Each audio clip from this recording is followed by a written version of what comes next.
CFF presents 1% Better, a podcast about CrossFit, nutrition, coaching, mindset, and community.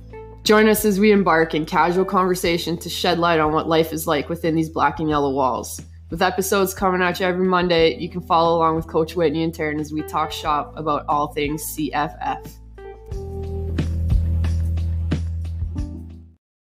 Episode 66. Today we're talking, I'm gonna label this a controversial topic: sleep. Why are they so controversial? Because it's probably one of the most talked about things in some of our prescriptions to our clients. And I think it's also one of the most hard fought things against said prescription. Would you agree? I feel like this is the one that it's easy to tell someone, hey, drink more water, do this, do that, work out more. But when you bring up sleep, and I probably meet more people that don't sleep versus those that do sleep. And it's just one that doesn't have immediate gratification tied to it. So it takes so much work and so much planning and practice, and you know what I mean? So I'm going to label it as controversial.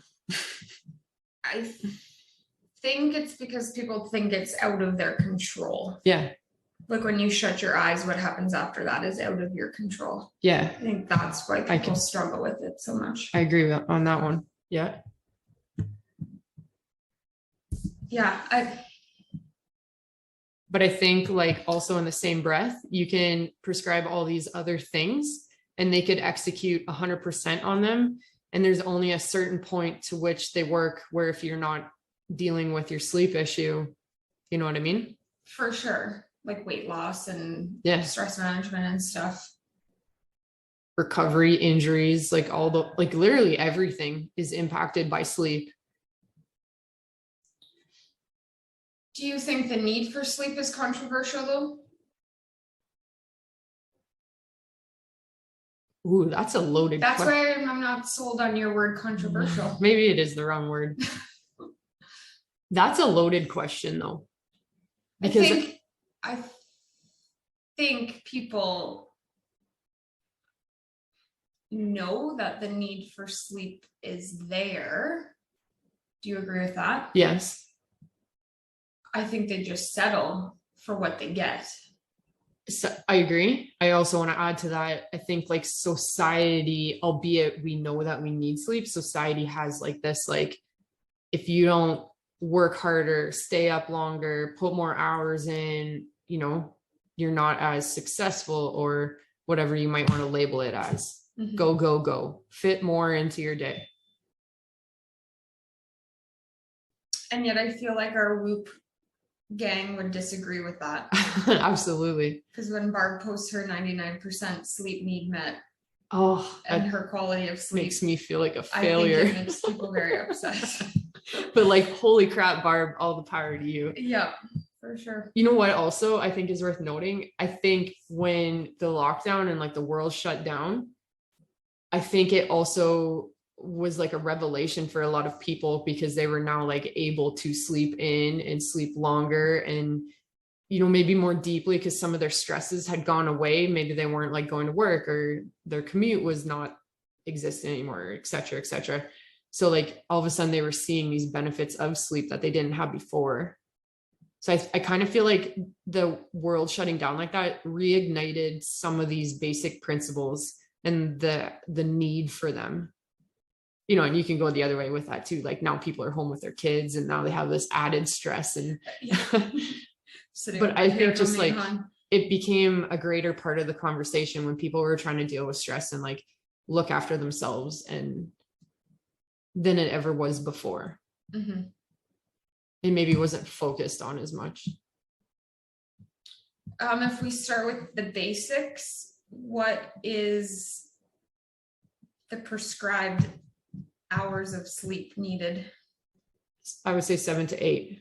General research shows that as a functioning human being, I'd say 6 is the minimum.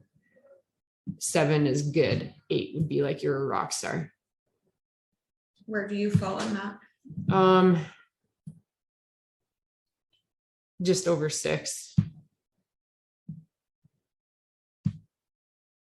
on like a good day when the dog behaves and I can get to bed early. But I mean, that was like 6. I was sleeping through the night, and now I'm not sleeping through the night because of the dog. So It's another conversation.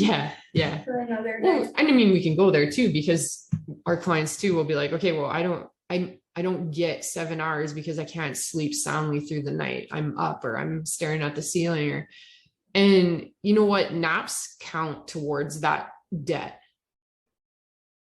And I think that's an important thing to note too, that like, okay, I get it that maybe you're only sleeping 5 hours instead of 6, but is it possible to fit like a quick afternoon nap into your day? I feel like the vast majority of our listeners who work 9 to 5 are Yeah. laughing at you right now. Man, when I was training, like sleep was so important to recovery and all the good stuff that comes along with sleep that we're going to talk about. But like I had 2 naps in my day every day. They were short, but albeit it was a necessary part for training 4 or 5 hours a day. And I think that part isn't glamified enough when you look at some of these more like competitive athletes and in any sport, really. Yeah, their diets are pristine. They work out like animals, but like, look how much they sleep. Yeah. Yeah, that's crazy. not as glamified. What would you say the benefits to getting those 7 to 8 hours of sleep are? Like I mean, from the basic principles, sleep is where all our hormones are produced and regulated. So, you know, you think about things like recovery and just like managing stress, there's a great opportunity. Growth, like muscle growth, that's what happens there. So injuries and things are important. Sleep is so important. It changes our cognition, like the clarity of your ability to think through the day. You know, when you don't get a good night's sleep and you wake up and you just feel in that fog, like that sucks, right? So just your ability to think more clearly, which then kind of like it affects our decision-making abilities. And I kind of like this one because it has different layers to it too, like just your general decisions that you need to make from minute to minute. But then when you're trying to put this into like a lifestyle overhaul, you now factor in your ability to manage your nutrition decisions. You know, when you don't sleep, you're probably going to have a shitty day of food because your mental willpower is exhausted by after like the first hour of your day. I bet you your breakfast is awesome and on plan, but everything after that falls apart or becomes a lot more harder to maintain, right? The other part about it is that there's certain sleep waves within that, like within the amount that you're sleeping. And one of them is really imperative to like your memory. So those people that have shitty memories, I mean, and there's lots of reasons why this could be, but I bet you they don't sleep very, very deeply, because that's where like your brain is kind of like archiving everything that it's gone through. It also, in that kind of carrying on from that mentality perspective, that's where like all your motor skills are refined and built and made into patterns, so that all the stuff that you did during the day, like take the gym, for example, you just did like a bunch of ollie lifting and something super neurological, your brain is archiving that while you're sleeping. And like general health perspective, if that's where all our hormones are regulated and your body is doing everything it needs to do for recovery, that's like where your inflammation is going to go down. Think about like sometimes when you had an injury in the past, like when did it feel best? Probably while you were sleeping. You know, you wake up and it wasn't as achy or as whatever sharp pain as it is throughout the day when you're moving on it and stuff, right? So, I mean, those are just general benefits. I really think this list is like a laundry list of all the reasons that and all the good things that can come from it. If you have a client who doesn't sleep well, or like that can look like different things, has trouble falling asleep, has trouble staying asleep, what are some things we can do to help improve that? I honestly like to work backwards. So I always say, like, what time do you need to be up in the morning to start accomplishing the task or whatever it is that you do in the morning? And then we work backwards from there. Like if 8 is optimal, like 8 is best case scenario, I do a scenario with 8 and with 6. And then we start building what happens within like the 2 hours right before it is set to be that time to go to bed. And I think that people always start the opposite way. they're like, okay, well, I want to be in bed by 9, and it's just like some arbitrary number that they might pick. So if we work backwards, then at least I can now factor in the 2 hours that happened before that. Because like, take, for example, when do you stop eating? You don't want your body digesting food while you're trying to fall asleep. When do you put your phone away? When do you stop watching TV? You don't want to be looking at blue screen, blue light right before you go to bed. We talk about what you do with your room that you're sleeping in. So darkness and coldness and weighted blankets and things like that. And then like simple mental, like tiring activities, like reading a book, like a page book in front of you, not on your Kindle, on your iPad, just so that your brain is like going through some sort of sequence that it needs to tire itself out to go to bed. I have a client who does Sudoku. How do you say that? Sudoku, whatever, does those puzzles. And like, I thought about myself trying to do that before. I was like, man, that would just make me frustrated. Not tired? No. Fair enough. So what are some things that our listeners could do to improve upon their sleep? So let's like build that routine. Okay. Like what happens in that 2 hours before it's time to shut down and go to bed. And you know what? One of the most interesting things that I've been having conversations lately is like, when you start to repeat this routine, certain parts of this routine, your body then attributes to, okay, I'm going to shut down and be going to sleep right away. So like if sitting on the couch and reading your book is something that's part of your routine, you'll find that as you continue to sit on the couch at that same time every night, like you're going to get more tired and more tired as the days go on, because your body is now like recognizing the pattern. And so it's going to prepare you for that. So I think that's the first thing, is like, let's figure out what time we need to go to bed and let's map out that 2 hours before. I always suggest electronics at minimum of 30 minutes before you go to bed. You're shutting that stuff and getting it put away. Like they've come up with blue light glasses and things like that to prevent the blue light. But I also think it's like the activity of what it is that you're doing. Like if you're sitting there on your computer doing work and you're trying to justify it to yourself because you're wearing these special glasses, like your brain is in work mode. It's not in sleep mode, right? So that every time that you do this, now that routine, your body is prepared to work, not to go to sleep. So I think like that is just a pothole. It's just filling the pothole. It's not actually fixing the problem. Does that make sense? Mm-hmm. I actually, I don't think I read it. I think I heard a study, not even a study, but like a theory that back in the day before we had power and electricity in our house, we would get tired and go to sleep as the sun was going down. And we spent the evenings in the dark or by candlelight. And now we're inundated with all these lights from our screens, from the TV, from overhead lighting, that they were encouraging people to like literally shut the lights off when the sun went down so that you are now in the dark and do things by candlelight.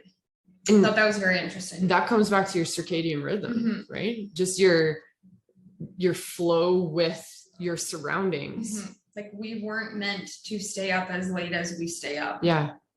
If you go way back, but side note, thought that was interesting. There's a lot of good stuff if you go way back. Yes. You know? Anyway. That's a whole different soapbox. Yeah. Continuing on with building this plan. Some of the things that we talk about with our clients is like the mindfulness parts of it. So again, too, this is like, it could be things. I have clients that meditate. I have clients that journal. This is a really good opportunity for them to journal.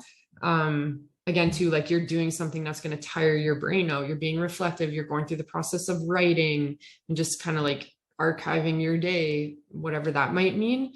And they find that like super beneficial just because by the time you're done it, you know, it's the same thing like this Sudoku. Same thing as the number puzzle or reading a book. Just tires your brain out because you're doing something different than sitting on your computer, you know? Mm-hmm. What about things like showering or having a bath at night? Yeah. So there's lots of research out there that says a hot shower decreases your body temperature, which when you say it like that kind of sounds weird. Like you would think that like hot water would make your body temperature actually increase, but it actually works the opposite way, especially at night.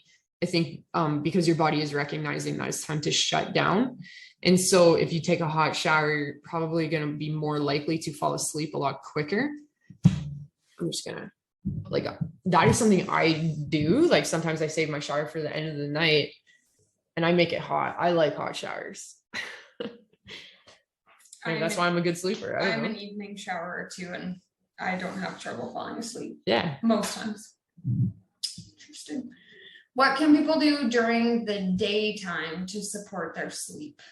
So we talked about things like naps. Yes. Just adding to that debt bank that you've accumulated just from not sleeping through the night. I think these are like commonly said things like, hey, you've got to manage your stress. Like, what makes you think that if your resting heart rate throughout the day, because you're so jacked up from all this cortisol is in the 80s and you lay down at bed, what makes you think that you're going to fall asleep? Right. So having stress management strategies built into your day, which is also something that we do with our clients too. Those are the simple things, maybe the obvious things, maybe the things that we don't pay enough attention to, including that walk through in the middle of your day, just so that you can separate yourself from what's going on or whenever that needs to be. But that daily movement, that low intensity, just cardio movement to help yourself cycle your blood through and separate your mind from what it is that you're doing. I also know that, and like, again, I feel like this is common sense, but the more people that you talk to, when they first come in here, it isn't common sense that like, if you exercise, you're going to burn more energy, which means that your body is going to be more tired, which means that it needs to recover and it wants and craves that sleep. And I think that it's an interesting dynamic to me and especially with parents, because they know that their kid needs sleep.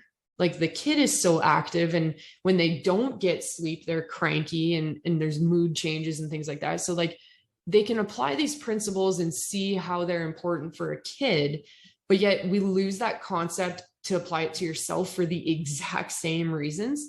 And I always find that like when I have these conversations with potential clients at the beginning, they're like, yeah, I just don't sleep, or I want to work on trying to be a better sleeper or get more sleep.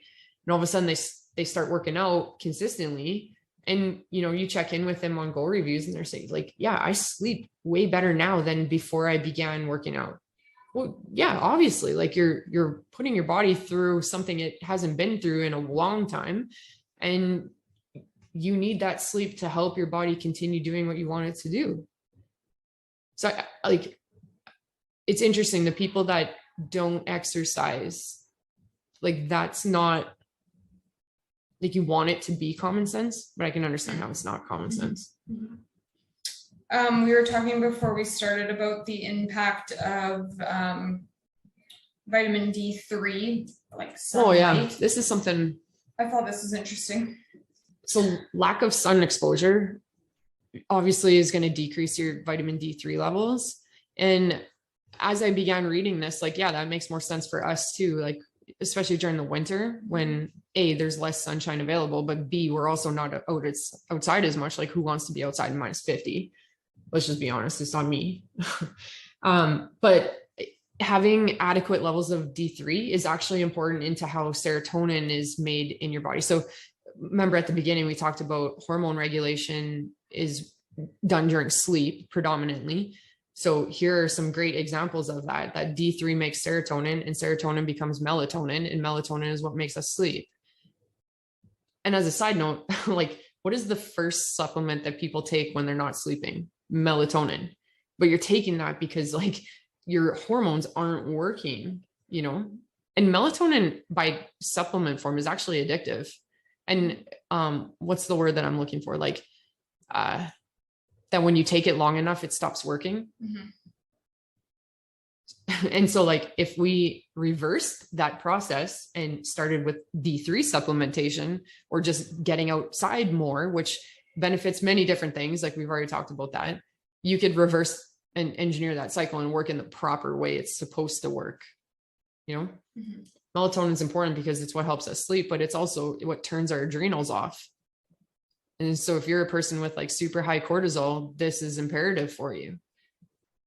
And guess what? Like capsule form is not the best way to go about that, but it's instant gratifying, right? Like it puts you to sleep. You're like, hey, this works, but it's just filling the pothole. Mm-hmm. And I think that like, there's lots of stuff you can get into in the science of the hormone stuff. And I mean, I love this stuff too, but like serotonin is important to regulating your mood.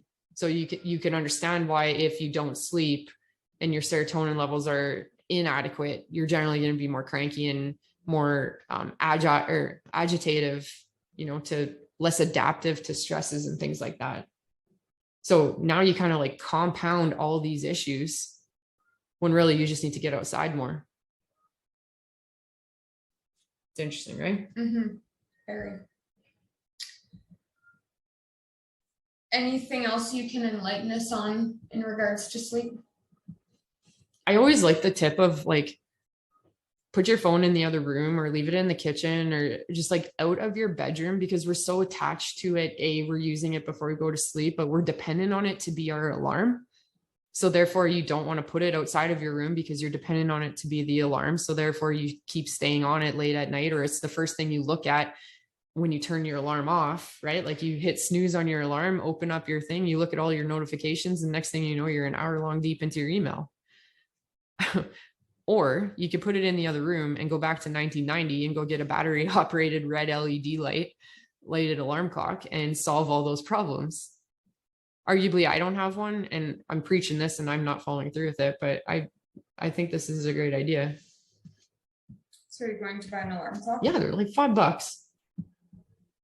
I have one in the room. I just don't use it. I use my phone. But arguably, I don't go on my phone once I get into bed.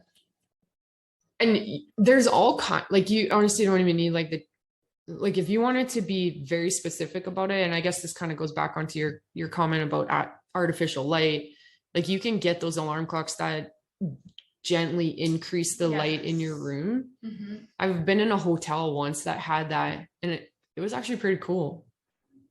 And I don't think they're crazy expensive.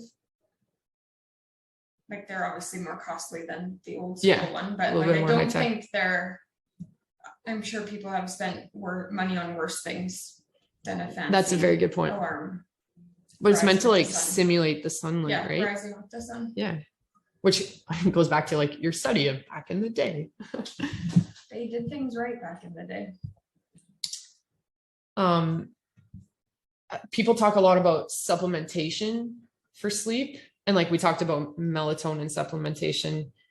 I think there's better ways to go about it. Like we talked about melatonin being, it's addictive and doesn't hold as long, the effectiveness of it. One of the things that I like to recommend is ZMA. And again, I just need to preface this as like, these are not fixes. These are supplementation, which means in addition to, it means you should be working on some of these other more important things that can keep your hormone regulation cycles proper versus just filling the patching the road, right? So let me just put that disclaimer out there. And we're not doctors. And we're also not, for legal purposes, we're not doctors. Okay, now go. But I talk a lot about ZMA. ZMA is a combination of zinc, magnesium, and vitamin B6, I believe. And just the ratio of how those minerals are put together is very effective at inducing a deeper sleep. As one thing. And I was going to say, no. That's like my go-to when people are searching for supplementation. But actually, after reading the research on this, I'm going to go to D3 first. But I was always recommending D3, but for different purposes. I just didn't see the hormone cycle of that playing into it. So D3 supplementation is huge, especially during the winter. Mm-hmm. I was still even supplemented during the summer. You work 9 to 5 inside in an office with no windows, so, and even window light is not the same as. And it's also one of those things that like you really have to work hard to overdo the vitamin D, right? Yeah. And like none of this stuff is bad if you take too much. Like let's just put that out there too. You just pee it out, so your pee just becomes expensive. But again, we're not doctors. But we're not doctors. Yeah. Just gonna keep saying that over and over again. you know. And I think like one of the other, like, I'm just kind of on this hormone roll right now. Like testosterone is a big part of our recovery process. So like you're putting all this work in at the gym, wanting to be stronger or rehab some injuries or things like that. Like testosterone is imperative to muscle building. And testosterone is what it predominantly happens while we're sleeping, growth hormone, all that good stuff. So if you're lacking progress in the gym, but you feel like you're working really hard for it and you're not seeing it, like you're probably a shitty sleeper too. I can stop swearing. I don't think you've said it that much. Oh, I feel like I have. Okay. What do you say to the people who feel like they've tried everything or are doing things right and they just can't sleep? It's a loaded question. I hate the I've tried everything comment. I think as human beings, we grossly overestimate that. And I also think that your consistency on the practice is never what you think it is. It's easy for us to be like, oh, I've done that. I've tried that. It doesn't work because you're expecting things to change like after 3 or 4 times of trying something. But chances are, if you're not sleeping, your body is messed up on the inside pretty well. And since systemically, you don't have a lot of like direct control over those things, like, right, like these routines and things, these are all your ways you're doing things to try and influence those things, right? Does that make sense? Mm-hmm. So because it's not happening right away, like that's just how we're driven societally. Like we want things to change immediately. So honestly, my gut reaction to that comment is no, you're probably not trying everything, and no, you're probably not doing it for long enough. Because what is the alternative? Like if you don't keep trying these things, then that means that you're not doing anything. So things are only going to get worse if not stay the same. Like, would you even take the chance to try and sleep 1% better? No plug and play at our podcast name. I feel like I can't comment on that because I sleep fine. Yeah, I mean, I do too, but like I still have some empathy towards that. Like I understand the frustration that you're feeling when that client brings up a comment like that. And it's frustrating again too, because like the progress takes a long time to see it, or it's just easier to be like, oh, I'm menopausal or, you know, XYZ. Well, and I think the things that lack of sleep or poor quality sleep influences is so large that it's hard not to ignore. Yeah. And be frustrated by. Yeah. Specifically weight loss, right? Like that. Yes. Or seeing like gains in the gym. I mean, yeah. So let's talk weight loss, like very specifically, because that's a common problem, you know, that people start out with when they join us. And it's just like we already talked about hormone regulation and how that impacts it. You add in the hormones that regulate hunger. You don't sleep, you're going to have increased hunger and appetite, which then means that you're probably going to have a decreased energy towards a like physical activity. So that takes away your working out, but that also takes away your daily movement. Daily movement is important so we can keep your energy expenditure at rest higher, right? So your body is burning more calories while you're sitting at your desk working versus if you're not including that daily movement in your day. So you exercise less and you eat more. Well, obviously you're going to weight gain. Then you add in the decision-making ability because your cognitive function is decreasing. Well, you're probably not going to resist tempting foods very often. I was reading something that said that one study found increasing sleep amounts reduced sugar intake significantly by 10 grams. Like 10 grams is a lot in Sugarland. Mm-hmm. Interesting. And then I think it, like when you're in this cycle of poor sleep, not seeing results that you want, it just adds to the frustration and stress, and it just becomes this vicious cycle mentally as well. You get caught in that loop. Mm-hmm. But hey, we can fix that loop. Yeah.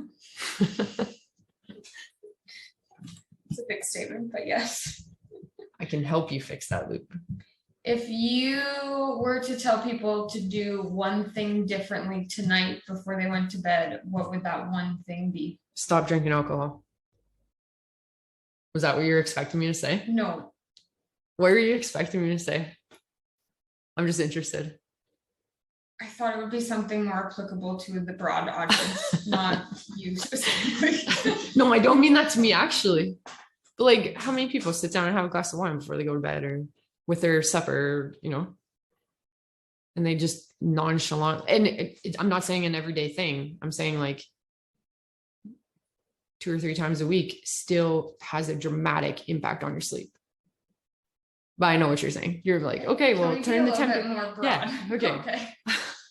It would apply to everyone. Turn the TV off, turn your phone off half an hour before you go to bed. And like, if you can literally do one small change, that would be the thing that I would change, and just practice doing that consistently. Cause yeah, you're not gonna be like, oh, I woke up today and look, I turned my phone off last night and I only got 4 hours of sleep. Like, it doesn't work like that. There, that's a better answer. I know. But also stop drinking alcohol. Yeah.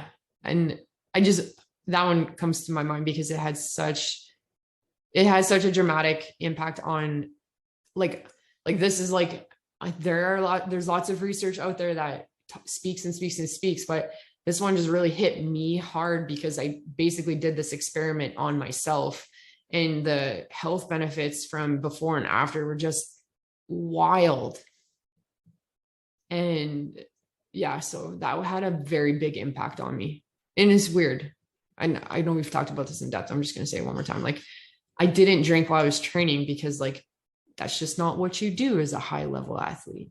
And now I'm just an everyday Joe. And, so alcohol crept back in my life, but then like now I saw a health impact and I'm like, holy shit.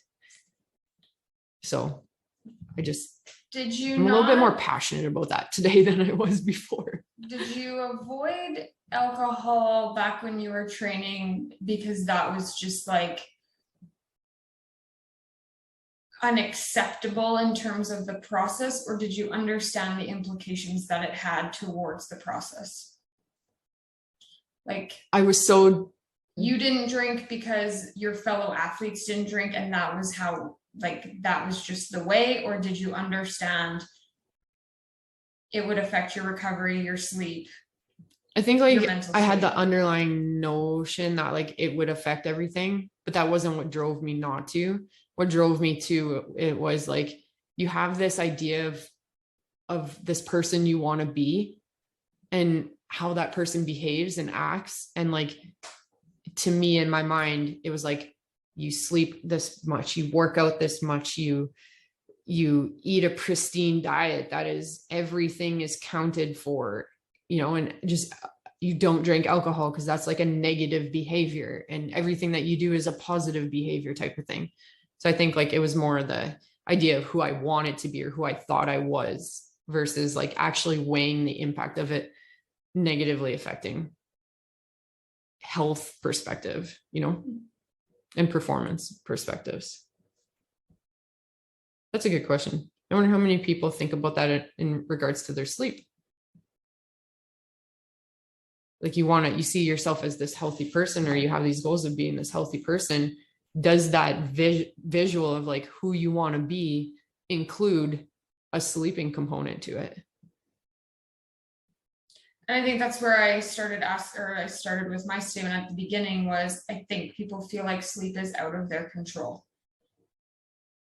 They wake up in the night, they wake up early, they toss and they turn.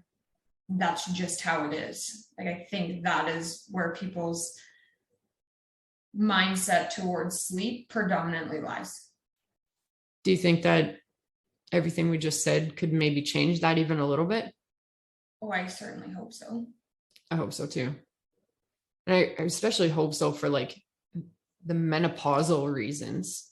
When I hear those ones, oh, I just don't sleep because I'm in the middle of menopause. Like, think about what menopause actually is. Mm-hmm. The disruption of everything hormone related. Mm-hmm. And I just gave you 50 billion reasons why. Yeah. Interesting. Yeah. Willingness, right? Willingness to work through the process. That's not an instant change. I was like actually kind of excited to tackle this one. We've been talking about this like indirectly here and there through various episodes, but like we've never devoted a single episode towards sleep. And I feel like with some of my clients in the last couple of months, it's like something that we've been paying a little bit more attention to. Or at least the clients we've been working with, this is like the thing that they've been wanting to work on. So listener questions this week. Do you struggle with sleep? First of all, yes or no? If yes, what have you tried? No, answer those honestly questions. What have you tried, and have you tried it long enough? And then if you don't have trouble sleeping, tell us why. Like, what do you do that works for you? How do you answer that? I do not have trouble sleeping. And I don't do anything special. I was saying that in my head. I was the child who could sleep anywhere, middle of a restaurant on 2 chairs put together. Honestly, loud music going, like I can sleep. Middle of a I could probably sleep right now. Like lights on, whatever, I could fall asleep. That is just the type of sleeper I am. Like I shower at night, but I don't contribute. Like if I miss a shower at night, I still sleep fine. Yeah, I can sleep with the lights on, TV going, like it. And I don't want to go on the thing of like you're blessed with these sleeping qualities. I think just internally you've got something in a line. Or maybe I'm just so exhausted that I just sleep. I don't know. Yeah, I don't struggle with sleep. I struggle with quantity for sure. And some days that's out of my control just based on my schedule. And I work really hard to have a nap on the days where it is out of my control and I can fit it in somewhere else. Yeah. Or I work really hard to have my schedule that when I get home, it's time to start getting ready for bed and not prolonging that process. But unfortunately, to those listening who struggle, I am not one of you. How about you?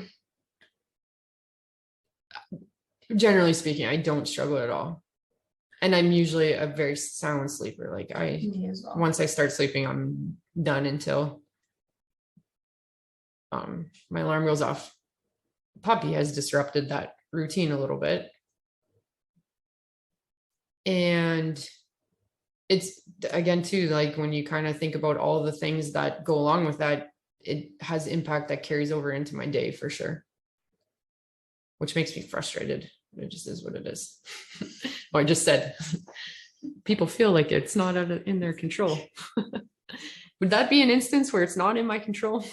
The dog? Yeah. The dog needing to get up and pee every 2 hours. Yeah. But yeah, generally, like I just have modified my lifestyle to promote that healthy scenario. So, I mean, I was your typical university kid that would stay up all night typing out an essay.